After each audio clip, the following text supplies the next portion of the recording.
Muchas cosas, y hablando de decir muchas cosas, ya está el estudio lleno, colmado de personas maravillosas que los jueves nos acompañan y nosotras disfrutamos, por supuesto, también de su compañía. ¿Y por qué no dejan las cosas un tanto bastante claras? Te digo, de acá nos vamos con muchas ideas buenas, porque ¿y dónde? ¿Dónde están las feministas? Che. Aquí estamos, Ruth.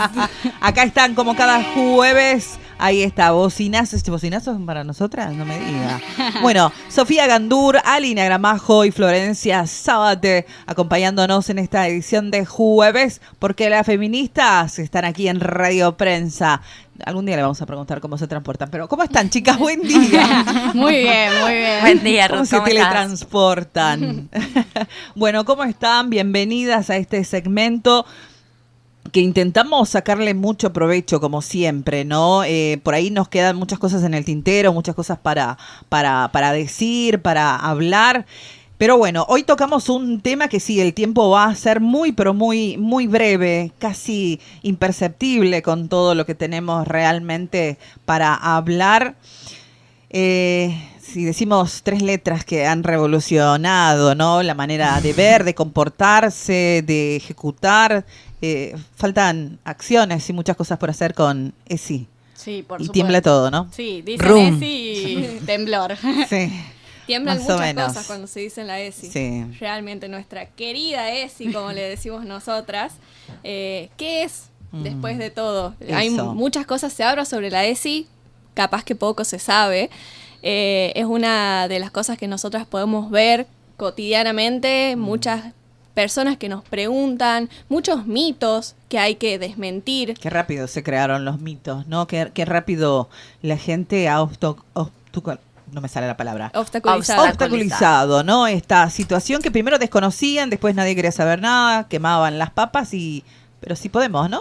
Crear trabas y todo eso. Sí, por supuesto. Evidentemente hay mucha gente que le tiene miedo a la palabra, pero es súper amigable. La ESI es una gran amiga nuestra, entonces venimos a comentarles un poco sobre qué es y qué implica después de todo.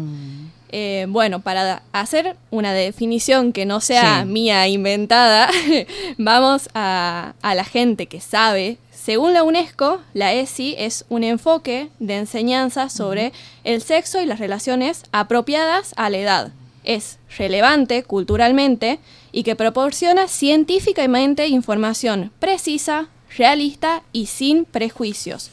La educación sexual proporciona oportunidades para explorar los valores y actitudes propios y también para construir socialmente y aprovechar esta construcción para la toma de decisiones.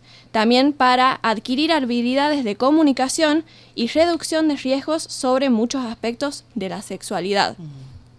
Acá, en esta definición, dentro de todo cortita y creemos que bastante entendible, hay muchas cosas de las que podemos sacar. Primero que nada es de las cosas que se habla. Se habla sobre valores, se habla sobre actitudes, se habla sobre la construcción social, sobre la toma de decisiones. Y a su vez sobre información precisa, realista y sobre todo sin prejuicios. Esas son cosas que siempre tenemos que rescatar a la hora de que se hable sobre la ESI. Sí. La ESI en ninguna medida puede ser una construcción sobre nuestros propios ideales, sobre nuestra propia moral, porque sobre todo la ESI en Argentina, en nuestro país, desde el 2016, tiene una ley. No es que la ESI... 2006. 2006. Tiene una ley, no es que sale de la nada, no es que nosotras lo sacamos por sacarlo. La ley es la 26.150, que establece el derecho de todos los educandes a recibir educación sexual integral y crea el Programa Nacional de Educación Sexual Integral. ¿Qué es este programa? Este programa es un plan sistemático de enseñanza y aprendizaje. Es decir, la ESI, también para empezar a desmentir algunas de las cosas, la ESI no es que enseña lo que sea a cualquier persona en cualquier nivel educativo. La ESI tiene unos núcleos de aprendizaje prioritarios como todas las otras materias en los colegios, que es básicamente establecer algunos regímenes según la cierta capacidad de los estudiantes, teniendo en cuenta sus distintos niveles de aprendizaje. Esto, Entonces, ¿no? Una explicación acorde a las edades y el nivel educativo que esté transitando. Ahí, agregando lo que decía Ali, Sí. volviendo a la misma definición de la UNESCO, ¿no? Que en la que habla de la ESI como, digamos, un enfoque de enseñanza apropiado para las edades, ¿no? Y esto hace también a muchos de los discursos que han girado en torno de la ESI, que se va a enseñar o que se va a fagocitar las relaciones sexuales tempranas en las infancias. Y no, la ESI de por sí es como decía Sí. Ali, ¿no? Es una puerta de acceso a derechos que se basa en el enfoque de género, ¿no? sí, o sea, una de las cosas por las que sentimos que hay mucho miedo Sí. sobre la ESI es porque pueden salir muchos trapitos al sol. Es la idea un poco. La ESI sobre todo previene ASI, que Sí. son los abusos sexuales infantiles. Es poder explicar de la manera acorde, por supuesto, a las infancias las cosas que son correctas y las cosas que no son correctas. Para que un adulto haga con ellos que otro compañerito haga con ellos. O sea, es como súper importante que se entienda cuáles son estos niveles de aprendizaje, porque son muy importantes, ¿no? A los niños no se les va a ir a hablar algo que se le habla Claro. a los estudiantes de último año de la secundaria. Pero también la ESI lo que hace ahí, agregando lo de Ali, es también un poco desacralizar las infancias, ¿no? Que creo que es otorgarles progresivamente la autonomía que la ley prevé, ¿no? Por supuesto que a los 4 años hay cuestiones que no les vas a hablar igual que a una persona de 12. Por supuesto, nadie desconoce eso, pero hay cuestiones que sí se pueden ir hablando, ponerle los límites sobre el Sí. cuerpo, nombrar las partes del cuerpo por su nombre, ¿no? Los secretos, los los secretos buenos, los secretos la malos. Que es una discriminación, realidad, ¿no? digo, ¿no? Que tocarnos el cuerpo, conocer nuestro cuerpo, digo, no estamos hablando de nada Sí, extraño. teniendo en cuenta que ahí empieza también el despertar sexual y empieza Sí. desde la infancia, y eso hay algo que hay que reconocer, o sea, hay que dejar de ignorarlo porque así es como y, después... y que no es un invento nuestro, Exactamente. no es un Claro, invento no es de que las las feministas feministas, venimos por a favor. marcar. Al contrario, Es una se levantan realidad. realidades. Lo que pasa es que los establecimientos educativos han sido ciegos, sordos, mudos durante muchísimo tiempo a realidades que eran abrumadoras respecto a las infancias, y lo que viene a hacer ESI es a ponerlo sobre la mesa y trabajar sobre ese emergente que cambia, porque los años no son los mismos que antes, porque las realidades no son las mismas que antes, y porque los derechos no son los mismos que los que teníamos antes. Bien, Entonces mostrarnos hay que una educar realidad sobre que eso también. desconocíamos, ¿no? Por supuesto. Que desconocíamos. Pero no y que hoy inventarla. en día Pero que nos sigue estaba. sorprendiendo. Hoy en día nos sigue sorprendiendo. Digo, ¿y se cumplieron los objetivos de esta legislación? ¿Están plasmados como debería ser? Ya sé que no, pero bueno.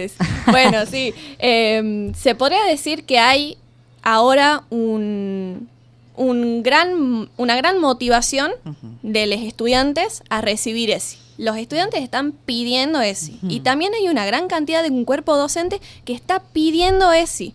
¿Qué es lo que pasa? A los docentes, a nosotros, por ejemplo, Flor y yo estamos estudiando Sí. para ser futuras docentes, no tenemos regulaciones en cuanto al programa para los docentes de formación pedagógica Sí. que tenga ESI. También ahí hay una distinción, agregando lo de Ali, entre la formación universitaria y la Sí. formación en institutos, ¿no? Porque en los institutos de formación pedagógica de todas las carreras sí hay Sí. ESI como una materia transversal desde los primeros años hasta los últimos, más no en la universidad, ¿no? Entonces, conviene destacar que en esto que decía Ali, la ESI es un recorrido, es una Sí. travesía, lo llamemos así, que va desde el nivel inicial hasta la formación docente, porque los docentes son agentes estratégicos en el acceso a este derecho, ¿Y por ¿no? qué esta disociación? Digo, al ser ley, no es obligación, no es obligatoria. Ay, ¿Por qué? bueno, ¿Qué disociación? nos hagamos esas No. preguntas.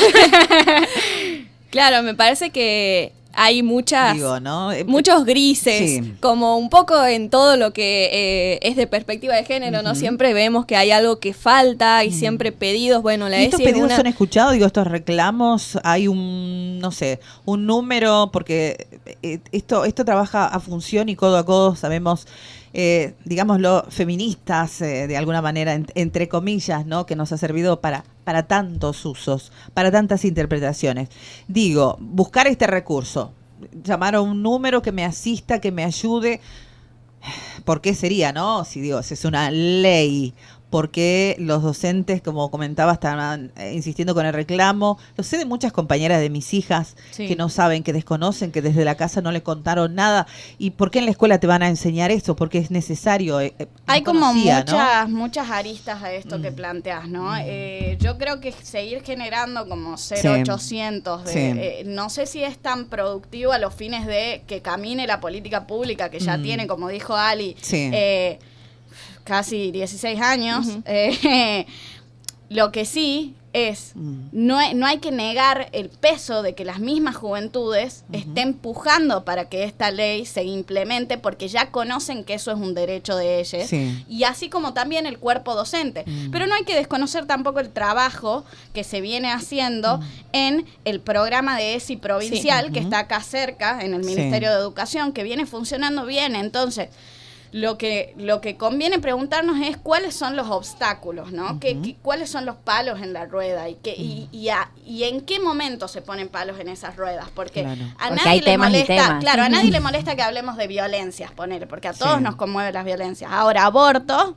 O sea, nadie quiere que haya abusos sexuales infantiles, pero después hablar de aborto ya es un tema que...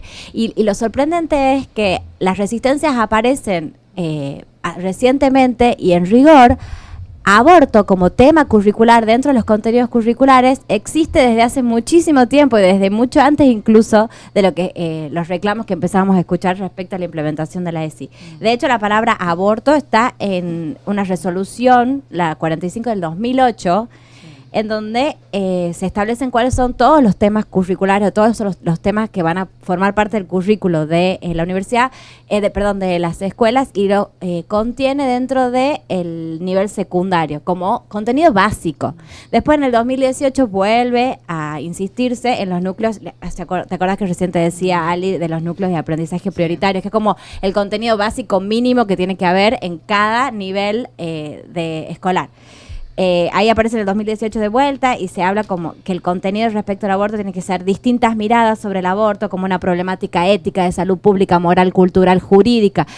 El abordaje es integral, es interdisciplinario, es amplio, es desde muchos aspectos, de muchos lugares. Entonces, ver que el aborto como contenido curricular dentro de lo que es la educación sexual integral. No, sí debería ser obligatoria. Bueno, razonamos en eje a este tema y una mamá de nuestra audiencia de la 90.1 de Radio Prensa pregunta: ¿qué pasa si como mamá no quiero que mi hijo reciba ESI? ¿O puedo conocer antes yo el contenido para poder yo trasladarle esta información a mi hijo antes de negarme? Es buenísima la pregunta. Claro que puede conocer cuál es el contenido de ESI. Está la ley, que es pública. Además, todas las cartillas que se han dispuesto en el Ministerio de Educación para poder implementar ESI en las escuelas también están en la página del Ministerio de Educación y están disponibles, las puede descargar, las puede leer. Incluso está buenísimo que las lea para que también aprenda qué es lo que se enseña en las escuelas. También aprovechamos de tirar el chivo. Nosotros en nuestra página web tenemos disponibles varios tipos de cartillas, mucha información muy didáctica, súper fácil de leer por quienes no se quieren comer la ley. Claro, más que vale. Es como un poco difícil. La cartilla específicamente de ESI se llama Querida ESI. Alerta ESI, perdón. Así que a todos les interesados está disponible desde descarga gratuita para que chusmen un poco de qué se trata, porque también la gente debe y debería conocer de qué se trata antes de decir como no está copado, no quiero que se lo den y bueno, de ahí a otra cosa. Igual ahí entendemos, ¿no? Entendemos esta preocupación que presenta la oyente. Lo que conviene que se nos ocurre preguntarle también es si quizás presentaría la misma objeción ante que se den ciertos contenidos de historia o le molestaría que se den ciertos temas de matemática. Así como no es discrecional que se enseñe matemática, tampoco lo es que se enseñe ESI, ¿no? Tenemos la confianza y creo que la convicción de que una vez que esta oyente lea y se interiorice un poco sobre qué es lo que se va a enseñar y cómo se va a enseñar, no se va a oponer. Porque realmente es muy difícil que crea que los contenidos y las formas que están dispuestas para ser enseñados sean malos o perjudiciales para su hijo o su hija. Creemos que en este momento la pregunta viene por un lado de la ignorancia, no por la resistencia. Pero también, ahora bien, sí, no se puede oponer. Eso que quede claro. No, y que quede claro también que no se puede anular el derecho a la educación de las niñas. No, por eso estaba por decir, o sea, no se puede anular el derecho a la educación de las niñas invocando la responsabilidad parental, porque eso es una obstaculización en el acceso a derechos. No olvidemos lo que hemos dicho al comienzo, que la ESI es una puerta de acceso a múltiples derechos. Entonces, esta falsa tensión, digamos, entre la responsabilidad parental y los derechos de las niñas se resuelve siempre en favor de los derechos de las niñas y las adolescencias a recibir información, ¿no? Que el derecho a la información es un derecho humano, por eso hablamos de la ESI como un derecho humano. También hay algo muy importante que capaz que cuando se habla de ESI no es lo suficientemente claro y capaz que nosotras no estamos siendo claras, que lo charlábamos mientras no había luz. ESI no es una materia en sí. La ESI está en todas las materias. Entonces decir, no quiero que le den a mi hijo, a mi hija, a mi hija ESI, significaría quitar de la currícula, por ejemplo, no sé, algún problema matemático, porque así se resuelve. O sea, nosotros, como hay distintas materias, lengua, matemática, historia, ciencias sociales, ciencias naturales, la ESI se implementa en todas ellas, está en parte de cómo se le enseña, porque además la ESI no solo es educación sexual, es integral. La palabra integral no tiene que perderse en todo esto que estamos diciendo. Entonces, ¿qué implica la integralidad? Es aceptar las diferentes, no sé, las diferencias entre las distintas niñas, que no todos tienen el mismo origen, que capaz que no todos tienen la misma nacionalidad, no todos pueden hablar la misma lengua. Entender la interseccionalidad como algo transversal. Nosotros hablamos mucho de la interseccionalidad. La interseccionalidad es atender a que las realidades son diversas y la diversidad no tiene por qué ser algo necesariamente malo, ¿no? Que la diversidad siempre en los establecimientos educativos se ve como algo peyorativo, como un escalón siempre más abajo. Y en respuesta también a cuál es el sustrato del que surge, Sofi decía, yo no creo que sea desde algo necesariamente como una respuesta conservadora, puede surgir verdaderamente desde el desconocimiento. Por eso también es que estamos acá, donde estamos las feministas, también estamos alfabetizando a las feministas, ¿no? Entonces, pero conviene preguntarnos qué pasa con este sector que sabe y que con ese saber que tiene decide desinformar, ¿no? Porque también están esos sectores conservadores que bajo una mirada, a ver, ¿de qué hablamos cuando hablamos de neoconservadurismo? Son reacciones muy radicalizadas de ciertas religiones, como hablábamos la vez pasada, ¿no? Que no son nuevas.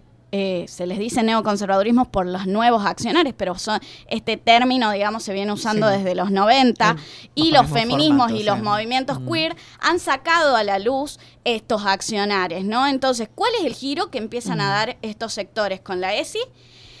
El hablar de la supuesta ideología de género, que es lo que hablábamos la otra vez, el quitarle el rigor científico a la ESI, ¿no? El hacer parecer que la ESI es un invento de 3 trasnochadas que se nos ocurrió, así como estamos hablando acá, los chicos tienen que ser más libres. Y no, es un contenido interdisciplinario, con base científica, que tiene un enfoque de derechos humanos, porque el enfoque de género está basado en un enfoque de derechos humanos. Entonces, todo ese giro semántico y semiótico y epistemológico que dan los conservadurismos no es inocente, es una estrategia, y también como jóvenes debemos poder advertirla para frenarla, ¿no?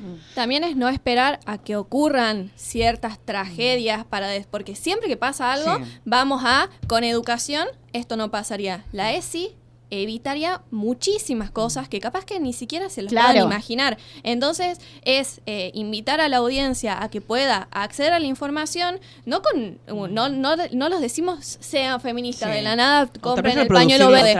Claro, ¿no? Es informarse y ver de qué lado la ESI es muy importante, porque esto trata de muchos temas, es súper transversal, es bastante importante en cuanto a acceso al derecho y al hacer de los propios estudiantes ciudadanos. Y lo que decía Ali es, a ver, siempre es productivo quedarnos con más preguntas que respuestas, ¿no? Creo que ahí es donde surge, en esos momentos de crisis es donde surge. Preguntarnos de qué modo la ESI ayuda, por ejemplo, o de qué modo esta resistencia, ¿no? A que no haya ESI sigue favoreciendo a tapar ciertos secretos. Sigue fagocitando ciertos modos de violencia, sigue propiciando ambientes de exclusión, sigue favoreciendo, escandaliza que, por ejemplo, las niñas madres, ¿qué hay detrás de resistencia? ¿A quién estamos cuidando con esas resistencias? ¿Y a quién estamos cuidando cuando tratamos de fortalecer la ESI como una herramienta de acceso a derechos, como una herramienta de fortalecimiento de autonomía?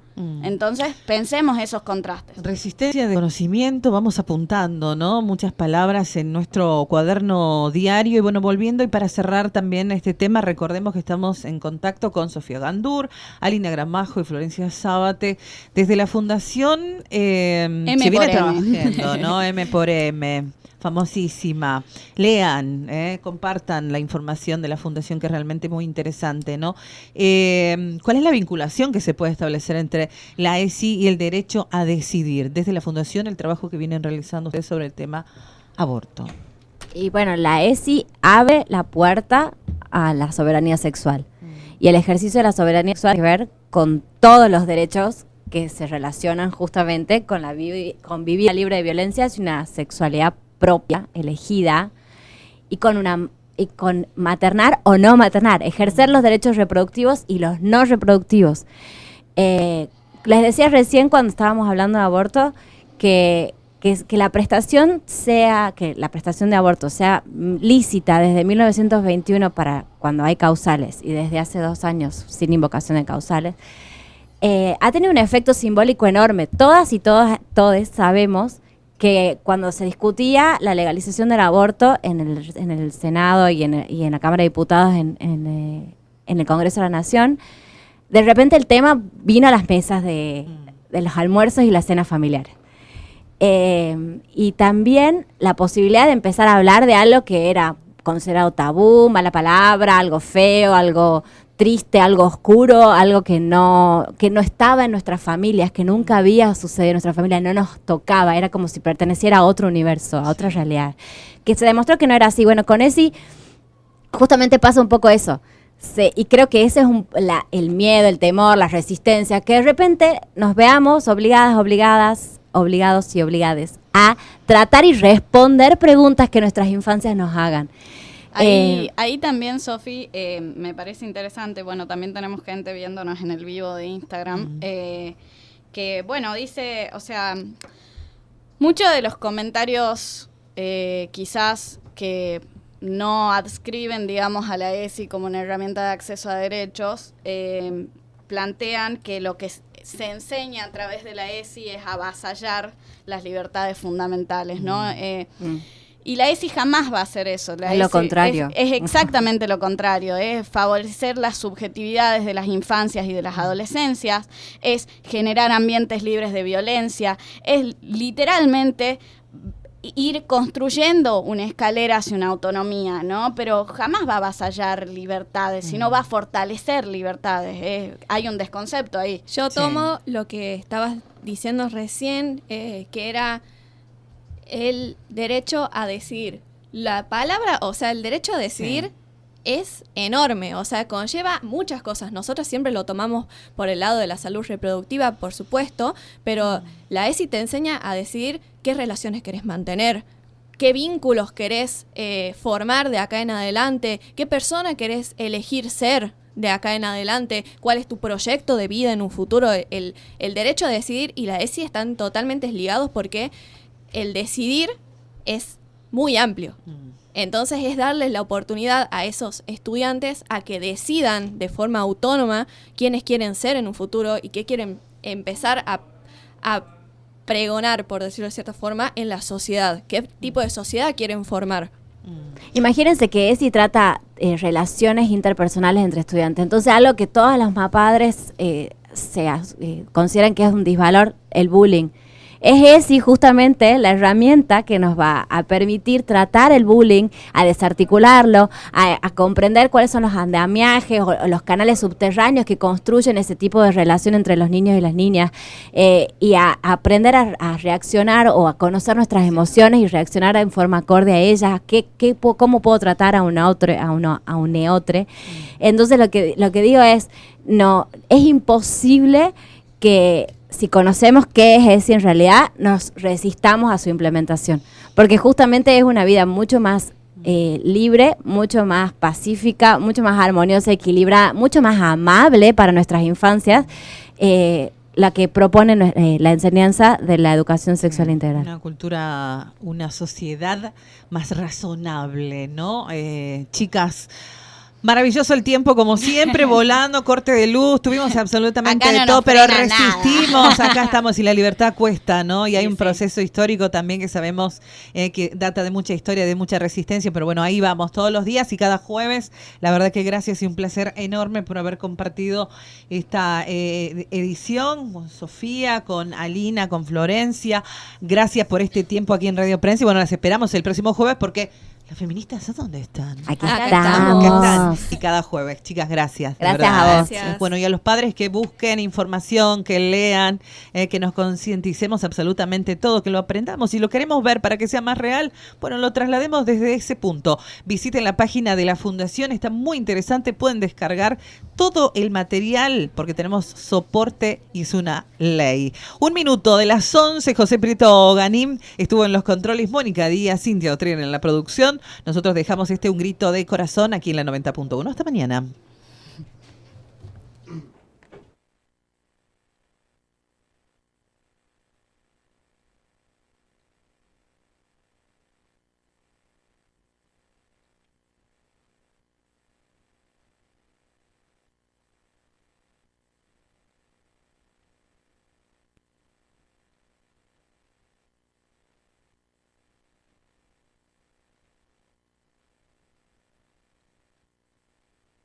.1 Estás adentro.